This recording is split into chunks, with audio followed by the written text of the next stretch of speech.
Hello everybody and welcome back to the channel. I hope you're all having a great day. Thank you so much for clicking on one of my videos once again. Now a lot of you know I don't normally talk about movies on this channel. I do from time to time if it's a movie that I feel I need to talk about, or if it's something that involves movies as a whole that I really feel I want to talk about. With what I watched last night in theaters, Terrifier 2 is a movie absolutely worth talking about, especially if you're a horror fan. And you know me, I don't like to waste time, so let's go ahead and get right into it. Terrifier 2 is hands down the goriest, bloodiest, most vicious movie I have ever seen in my entire life. But in that, it is also one of the most charming, original, and genuine throwbacks to the horror genre of the 80s I have ever seen. On top of being all that, I genuinely think Art the Clown, who is the main killer in this movie, is going to be recognized as one of horror's biggest icons in years, at least since Sam from Trick or Treat. Now, for those of you who haven't seen Terrifier 1, I'll give you just a quick backstory. So Terrifier 1 came out in 2016. It was predated by a movie called All Hallows Eve, which Art the Clown was also in, so that was where he originated from. So he's been around for a while, but general audiences have not seen Art the Clown so much in movies because, let's be honest, it's a very niche and specific type of horror movie, because what it does is it combines the elements of grindhouse cinema with horror cinema, and it does so in the most brutal and gleefully disgusting way possible. Essentially, Terrifier 1 was sort of a proof of concept for Art the Clown as a new type of slasher. And what it did so well in that movie was it showed off the brutality of Art the Clown. So one of the cool parts of Art is that he does not speak at all. And it makes the situations and the killings and all the brutality so much scarier, but also darkly comedic, because he revels in the slashing and killing. If Michael Myers is point A to point B killing, Art will zigzag around to the point because he likes to play with his victims. Terrifier 2 essentially picks off where the last movie ended. Art technically died in the first Terrifier movie, but gets resurrected by an entity and is brought back and focuses his sights on two teenagers, a brother and a sister, and he wreaks absolute havoc in this little town. Now, one of the biggest criticisms I had of the first Terrifier, which I've never done a review on this channel, I may at some point do that if you guys would like to see that, but the first Terrifier movie was definitely more about the killing and the gore and the shock factor of the most insanely brutal kills I've ever seen in any slasher movie. The biggest flaw that many had, myself included, was that the story really took a back seat, and it was really just a vehicle for Art to express himself and to be the most crazy possible slasher he could be, which honestly, the first Terrifier movie, he really did make an impression. To this day, Terrifier 1 is honestly one of my favorite horror movies, just for how fresh it felt. Now, if you're wondering if Terrifier 2 manages to keep up with the first movie in terms of brutality and gore, it not only does that, it exceeds it, and by all means is definitely the star of this movie.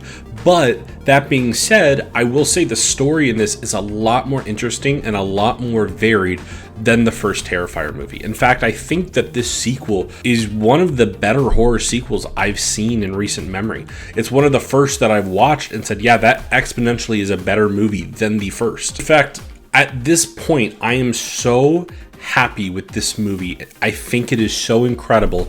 I honestly think it may be my favorite slasher movie, at least top 5. As far as recent horror movies goes, it stands head and shoulders above every recent horror movie I've seen. This is absolutely my favorite modern day horror movie. Specifically from the slasher genre, of course. I'm not talking about psychological, whatever. That is all its own genre. But if we are talking about simple hack and slash, gore, blood, slasher, this is the movie. Not only are the kills and the brutality of this movie just head and shoulders above the competition, but honestly, it's got the best practical effects I've seen in a movie in years. Like, everything in this movie feels purposeful and it feels direct. It's even a long movie too. It's like a 2-hour long slasher movie, which is super long for a slasher, but it fills every moment with just captivating performances, incredible soundtrack, really interesting story, and then just the most savage kills I've seen in a horror movie. Like, there is one that is just so insane. Like, a woman gets scalped and she gets tortured, and it is the most brutal death / torture scene I've seen in probably, I want to say years, but I think it's ever. I think it absolutely goes without saying that if you have a weak stomach, or if you don't like horror that is gory, avoid this movie like the plague, because you are not going to enjoy it, and this movie is definitely not for you.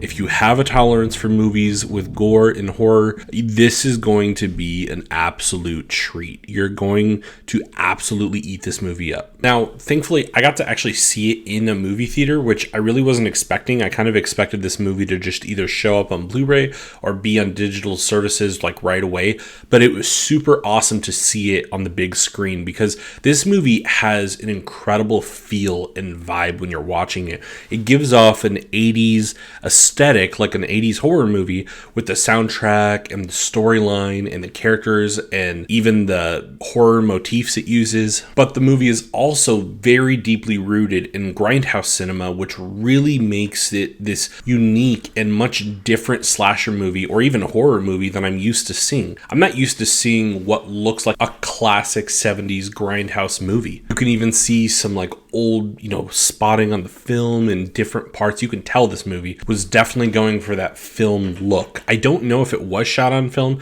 but if it wasn't, I honestly couldn't tell you if it was or wasn't. I just know it looks incredible, and it was definitely edited incredibly well. Hats off to Damien Leone for being an incredible director, and not only directing this movie, but he also did the practical effects, which the practical effects, I don't know that I've seen anything this impressive since watching The Thing. These effects are truly on another level, and they are proof that cinema needs to stick with practical effects to get the best possible result. Like, this movie would have been exponentially different if they wouldn't have used practical effects, but because the director is so good at it, but also knows the importance that it brings to the movie, he absolutely knocked it out of the park with it. I realize I haven't really talked much about the story or the characters in the story. All I really want to say, because honestly it's a really interesting story and I don't really want to spoil too much, so all I'll say is it's a very interesting way to approach a slasher movie.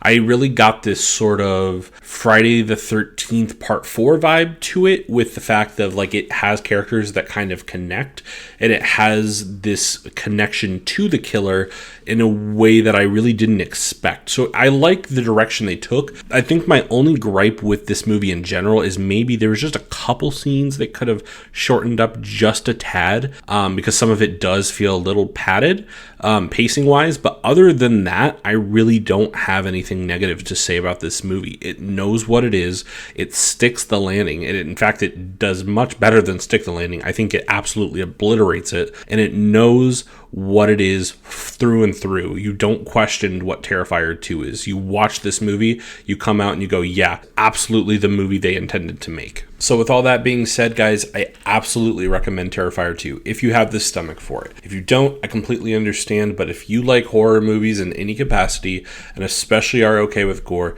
this movie is going to be the movie you've got to watch this Halloween. You could only watch one new horror movie this entire year.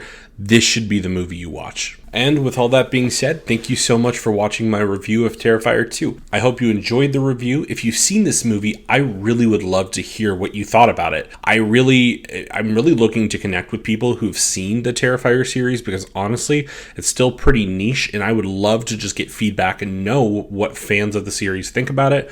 Or if you've seen this movie and you're not a fan, what didn't you like about the movie? What were your gripes with it? I would love to know. Comment below. Thanks for watching this video, guys, and I hope you all have a great and safe day.